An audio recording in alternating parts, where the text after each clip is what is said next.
Hello students, I hope that you all are doing great. ये हमारा MGPE 11 यानी कि ह्यूमन सिक्योरिटी के पेपर का पार्ट 2 वीडियो है। अगर आपने अभी तक MGPE एग्जाम की प्रिपरेशन के लिए कुछ भी नहीं पढ़ा है तो आप हमारे चैनल की प्लेलिस्ट को फॉलो कर सकते हो। कंप्लीट प्लेलिस्ट का जो लिंक है वो आपको मिल जाएगा डिस्क्रिप्शन में, जो हमारा व्हाट्सएप का चैनल है। बस आपको उस चैनल को ज्वाइन करना है, वहां पे मैं सारे के सारे जो लिंक्स होते हैं वो प्रोवाइड करती हूँ। ओके, सो जो हमारा वीडियो है वो बायलिंगुअल होने वाला है। सबसे पहले जो हमारा क्वेश्चन है इसके अंदर हमें इंडिया के अंदर जो ह्यूमन सिक्योरिटी के डायमेंशंस हैं, ठीक है, भारत में मानव सुरक्षा के आयामों का हमें वर्णन करना है। सबसे पहले हम डिस्क्राइब करेंगे कि ह्यूमन सिक्योरिटी यानी कि मानव सुरक्षा आखिर क्या होती है। तो मानव सुरक्षा का अर्थ होता है व्यक्तियों को विभिन्न खतरों से सुरक्षा प्रदान करना तथा उन्हें सम्मान, स्वतंत्रता, कल्याणपूर्ण जीवन उपलब्ध कराना। ठीक है, तो यानी कि जो विभिन्न तरीके के जो खतरे हैं, खतरों से सुरक्षा इसके अंदर आता है। यानी कि जो वेरियस थ्रेट्स हैं, उसके अलावा उनकी डिग्निटी को प्रोटेक्ट करना, फ्रीडम को प्रोटेक्ट करना और उनके वेल बीइंग को प्रोटेक्ट करने की बात यहाँ पे होती है। तो इंडिया के अंदर हम देखते हैं कि जो ह्यूमन सिक्योरिटी है वो सोशल, इकोनॉमिक, पॉलिटिकल, एनवायरमेंटल, अलग अलग जो उसके एस्पेक्ट्स हैं, विभिन्न पहलुओं को अपने अंदर समाहित करती है। ठीक है, सो ये हो गया आपका। अब ह्यूमन सिक्योरिटी की अलग अलग डायमेंशंस होती हैं। सबसे पहले यहाँ पे बात आती है आर्थिक सुरक्षा की। आर्थिक सुरक्षा का मतलब होता है इनकम को इंश्योर करना, लोगों को एम्प्लॉयमेंट मिले और लाइवलीहुड की अपॉर्चुनिटीज मिले। लाइवलीहुड की अपॉर्चुनिटीज का मतलब क्या होता है कि आजीविका के अवसर मिले जहां से वो पैसा कमा सके। तो ह्यूमन सिक्योरिटी की अलग अलग डायमेंशंस हैं, पहले इसको ध्यान से समझो जो इसके आयाम हैं। जैसे इसमें आर्थिक सुरक्षा आ जाएगा, फिर आपका खाद्य सुरक्षा, स्वास्थ्य सुरक्षा, पर्यावरण सुरक्षा, व्यक्तिगत सुरक्षा, समुदाय की सुरक्षा, राजनीतिक सुरक्षा। तो ये अलग अलग आयाम इसके होते हैं जिसे मैं यहाँ पे आपको वन बाय वन समझाऊंगी। ठीक है, तो इकोनॉमिक सिक्योरिटी इसमें आता है, यानी कि इनकम इंश्योर करना, एम्प्लॉयमेंट और लाइवलीहुड की अपॉर्चुनिटीज को इंश्योर करना, जिसके अंदर एम्प्लॉयमेंट जनरेशन स्कीम्स आती हैं, रोजगार सृजन योजनाएं, पॉवर्टी के एलिवेशन वाले प्रोग्राम्स आते हैं और फाइनेंशियल इंक्लूजन यानी कि वित्तीय समावेशन, ये सब इसके अंदर शामिल होता है। ठीक है, लोगों को क्या करना है, लोगों को एम्प्लॉयमेंट देनी है। जब लोगों के पास एम्प्लॉयमेंट होगी तो वो आर्थिक तौर पे सुरक्षित होंगे ना, क्योंकि आर्थिक तौर पे सुरक्षित वही व्यक्ति हो सकता है जिसके पास करने के लिए काम हो, काम से उसको पैसा मिलता हो, तो वो आर्थिक तौर पे सुरक्षित हो जाता है। और सरकार कुछ गरीबी के उन्मूलन कार्यक्रम चला सकती है और फाइनेंशियल इंक्लूजन कर सकती है उन लोगों का। तो सबसे पहली जो चीज होती है ह्यूमन सिक्योरिटी के अंदर जो आती है वो इकोनॉमिक सिक्योरिटी होती है। एंड देन हमारे पास होता है food security. Food security guys क्या करती है? फूड सिक्योरिटी अंश्योर करती है that every person has access to sufficient nutritious food. हर एक जो व्यक्ति है उसके पास सफिशिएंट फूड हो और न्यूट्रिशियस फूड हो।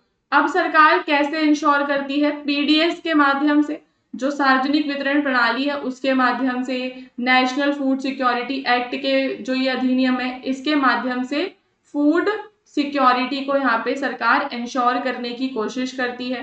देन आपका हेल्थ सिक्योरिटी आ जाता है, जिसमें डिजीज से प्रोटेक्ट करना, ताकि जो लोग हैं उनको हेल्थ केयर सर्विसेज तक उनका एक्सेस हो सके, जिसमें आपका आयुष्मान भारत स्कीम, वैक्सीनेशन के सरकार प्रोग्राम चलाती है।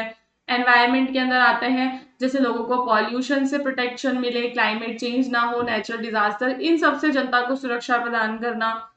और पर्सनल में आता है लोगों को किसी भी तरीके का जो वायलेंस है, क्राइम, टेररिज्म, इन सब से प्रोटेक्ट करना। तो इसमें वुमेन सेफ्टी इनिशिएटिव आते हैं, एंटी टेररिज्म मेजर्स आ जाते हैं। कम्युनिटी की सिक्योरिटी का मतलब होता है कि लोगों की कल्चरल आइडेंटिटी, उनके ट्रेडिशंस एंड सोशल हार्मनी की रक्षा करना। ठीक है, तो यहाँ पे इंपॉर्टेंट होता है कि माइनॉरिटीज को प्रोटेक्ट किया जाए और उनके बीच में जो सद्भाव है, कम्युनल हार्मनी को प्रमोट किया जाए। फिर आपका गाइस क्या आ जाता है? पॉलिटिकल।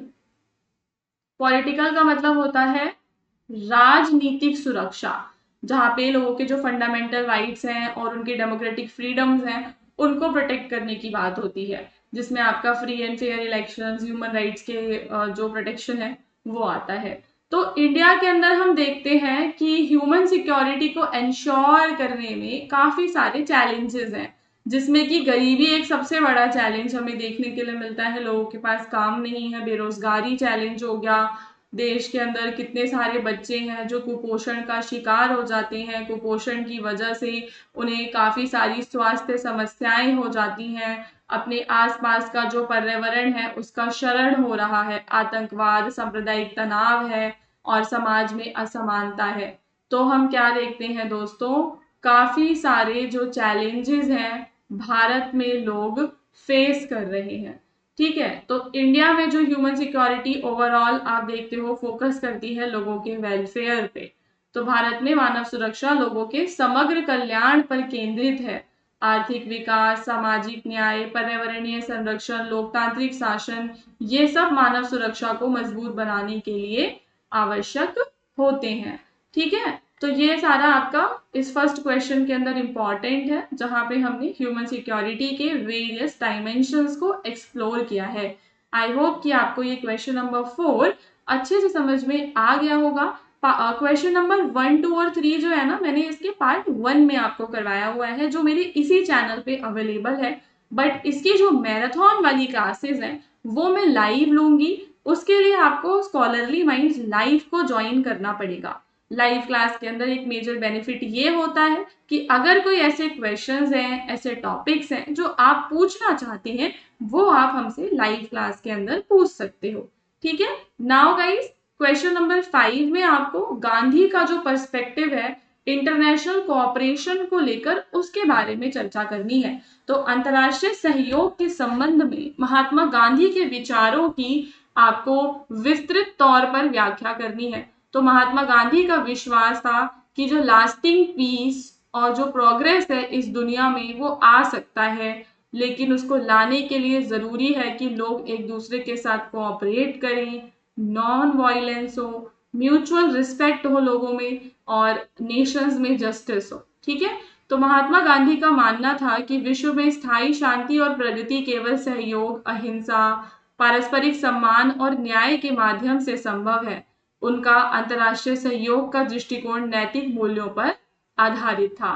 फिर अब गांधी का पर्सपेक्टिव क्या रहा, हम उस पर चर्चा करेंगे। तो पहला जो उनका पर्सपेक्टिव है वो अहिंसा का सिद्धांत है। उनका विश्वास है कि कॉन्फ्लिक्ट को रिजॉल्व किया जा सकता है बातचीत के माध्यम से, पीसफुल तरीकों के माध्यम से, यानी कि शांतिपूर्ण वार्ता के द्वारा जो विवाद हैं उनका समाधान किया जा सकता है। राष्ट्रों के बीच ये अहिंसा पर आधारित होने चाहिए। फिर आपका आता है सत्य एवं नैतिक राजनीति। तो इंटरनेशनल जो रिलेशंस हैं वहां पे ट्रुथ, जस्टिस, एथिकल कंडक्ट, इन चीजों को इंपॉर्टेंस दी जानी चाहिए। नेशंस को एक दूसरे के प्रति रिस्पॉन्सिबल होना चाहिए, यानी कि जो पॉलिटिक्स है ना वो सत्य पर बेस्ड हो, और आपके जो मौलिक जो वैल्यूज होती है ना, नैतिक जो चीजें होती हैं वैल्यूज पर बेस्ड हो, नैतिकता का पालन होना चाहिए। विश्व में बंधुत्व के सिद्धांत को बढ़ावा देना चाहिए। गांधी जी वासुधैव कुटुंबकम की जो भावना है उसमें विश्वास रखते थे, और समस्त जो मानवता है उसको एक परिवार मानने की बात करते हैं। विभिन्न राष्ट्रों के बीच में समानता की बात करते हैं, इक्वालिटी ऑफ द नेशंस। तो गांधी जी उपनिवेशवाद और साम्राज्यवाद के विरोधी थे तथा सभी राष्ट्रों की समानता के पक्षधर थे। ठीक है, तो यहाँ पे आपके मेजर मेजर जो पॉइंट्स निकल कर आ रहे हैं, सबसे पहला तो आपका गाइस नॉन वायलेंस का ही प्रिंसिपल है। दूसरा truth plus moral politics, politics truth पे और मॉरल चीजों पे बेस्ड होनी चाहिए। यूनिवर्सल ब्रदरहुड का आइडिया हो गया जो गांधी जी प्रमोट करते थे। 3 तो आपके यही हो जाते हैं। चौथा है राष्ट्रों के बीच में समानता हो, पीसफुली को एग्जिस्ट करें। तो जो नेशन है वो कोऑपरेट करे for common welfare rather than engage in competition and war. ठीक है, क्या काम करना है, कॉमन वेलफेयर के लिए काम करना है, किसी भी तरीके के कंपटीशन में या वॉर में बिल्कुल भी एंगेज नहीं होना है। तो पीस इंपॉर्टेंट है ग्लोबल डेवलपमेंट के लिए। Gandhi fair distribution of resources की भी बात करते हैं। ठीक है, कि जो आपके रिसोर्सेज हैं वो इक्वली बटे हुए होने चाहिए। ट्रस्टीशिप का जो सिद्धांत है उसके अनुसार वो कहते हैं कि वो राष्ट्र जिनके पास संपन्न राष्ट्र हैं, जिनके पास बहुत पैसा है, उन्हें गरीब देशों का ग्लोबल वेलफेयर के लिए काम करना चाहिए। He believed true nationalism internationalism की तरफ हमें लेकर जाता है। A nation should serve humanity while protecting its own interest. तो ओवरऑल यहाँ पे वो ह्यूमैनिटी की भी बात करते हैं। तो आज के समय में गांधी के आइडियाज प्रासंगिक हैं क्योंकि आज के समय में बहुत सारी परेशानियां हैं, चुनौतियां हैं। तो उन चुनौतियों के समाधान में गांधीवादी जो विचार हैं वो हमें आज भी प्रासंगिक लगते हैं। गांधी जी का जो अंतर्राष्ट्रीय सहयोग संबंधी दृष्टिकोण है वो शांति, अहिंसा, न्याय और विश्व बंधुत्व पर आधारित था। उनके विचार आज भी एक शांतिपूर्ण और सहयोगात्मक विश्व व्यवस्था के निर्माण में हमारे मार्गदर्शक रहे हैं। फिर आपको इंडिया के अंदर जो रूरल लेबर है वो कौन कौन सी प्रॉब्लम्स को फेस करते हैं उसके बारे में बात करनी है। रूरल लेबर यानी कि जो हमारे ग्रामीण श्रमिक जो गांव में लोग काम करते हैं ना, वो कौन कौन सी परेशानियों का सामना करते हैं। So as we all know कि वो इंडियन इकोनॉमी का एक बहुत ही इम्पॉर्टेंट पार्ट है, ठीक है ना, स्पेशली एग्रीकल्चर और उससे जुड़ी हुई एक्टिविटीज में। बट वो काफी सारे इकोनॉमिक और सोशल प्रॉब्लम्स को फेस करते हैं जो उनके लाइवलीहुड को अफेक्ट करता है और उनकी क्वालिटी ऑफ लाइफ को अफेक्ट करता है। तो इंडिया में जो रूरल लेबरर्स हैं वो कौन कौन सी परेशानियों को सहते हैं। पहला, अनएम्प्लॉयमेंट और अंडर एम्प्लॉयमेंट की परेशानी हो गई, मतलब कि उनको पूरे साल काम नहीं मिलता क्योंकि एग्रीकल्चर का जो काम होता है वो मौसमी होता है। तो कृषि के मौसमी स्वरूप के कारण ग्रामीण श्रमिकों को पूरे वर्ष रोजगार नहीं मिलता। काफी सारे जो लेबरर्स हैं उनको वेजेस मिलता है below the minimum wage level, जितना उनका वेतन है उससे कम वेतन उनको मिलता है। फिर इसके बाद आपका गरीबी एक बहुत बड़ा रीजन हो जाता है, जब लोगों को इनकम कम मिलती है, एम्प्लॉयमेंट जो है उनका इरेगुलर रहता है। जो रूरल वर्कर्स हैं वो पॉवर्टी के साइकिल में फंस जाते हैं। जॉब सिक्योरिटी की बहुत कमी है क्योंकि सारा जो काम है वो अनऑर्गेनाइज्ड सेक्टर में हो रहा है, किसी भी तरीके का जॉब प्रोटेक्शन उनके पास नहीं है। तो अधिकांश ग्रामीण श्रमिक असंगठित क्षेत्र में कार्य करते हैं जहां रोजगार की सुरक्षा उनके पास नहीं होती है। उनकी जो इनकम है बहुत लो है। तो लेबरर्स मनी को बोरो करते हैं फ्रॉम द मनी लैंडर्स और फिर डेट में फंस जाते हैं, कर्ज के जाल में फंस जाते हैं। कम आय के कारण श्रमिक साहूकारों से ऋण लेते हैं और फिर कर्ज के जाल में फंस जाते हैं। जहां पर वो काम कर रहे होते हैं वहां की परिस्थितियां खराब होती हैं, लंबे घंटों तक काम करना पड़ता है, कंडीशन अनसेफ होती है, फैसिलिटीज की कमी भी होती है। तो श्रमिकों लंबे घंटे तक कार्य करते हैं और असुरक्षित कार्यस्थल, मूलभूत सुविधाओं की कमी हो गया, लिटरेसी रेट कम है, सोशल डिस्क्रिमिनेशन उनके साथ होता है, मतलब कि SC STs वाला डिस्क्रिमिनेशन, वुमेन वाला डिस्क्रिमिनेशन उन्हें देखने के लिए मिलता है। और अनएम्प्लॉयमेंट जो है उसकी कमी है, एम्प्लॉयमेंट की कमी है, लोकल एम्प्लॉयमेंट की, जिसकी वजह से उन्हें सिटीज की तरफ माइग्रेट करना पड़ता है इन सर्च ऑफ वर्क। तो many labourers do not have access to health insurance नहीं है, पेंशन नहीं है। तो ओवरऑल जो वेलफेयर के बेनिफिट्स हैं वो उन्हें प्राप्त नहीं होते हैं। तो कई श्रमिकों को स्वास्थ्य बीमा, पेंशन और अन्य सामाजिक सुरक्षा लाभ प्राप्त नहीं होते। तो यहाँ पे इम्पॉर्टेंट है कि मनरेगा वाली जो स्कीम है उसे मजबूत बनाया जाए, कौशल विकास और व्यावसायिक प्रशिक्षण उन लोगों को मिले, उन्हें मिनिमम वेजेस मिले, समाज में सुरक्षा मिले, ग्रामीण उद्योग और स्वरोजगार को बढ़ावा मिले। तो ये सारे के सारे जो मेजर्स हैं वो अपनाए जा सकते हैं उनके इम्प्रूवमेंट के लिए, ठीक है। सो आपका फिर कंक्लूजन आ जाएगा कि रूरल जो लेबरर्स हैं उनका रोल काफी ज्यादा वाइटल है इंडिया के डेवलपमेंट में, बट वो काफी सारे इकोनॉमिक और सोशल चैलेंजेस को फेस करते हैं। तो उनको एम्प्लॉयमेंट अपॉर्चुनिटीज, फेयर वेजेस ये सब मिले तभी उन लोगों का जो इंक्लूसिव रूरल डेवलपमेंट है वो हो सकता है, ठीक है।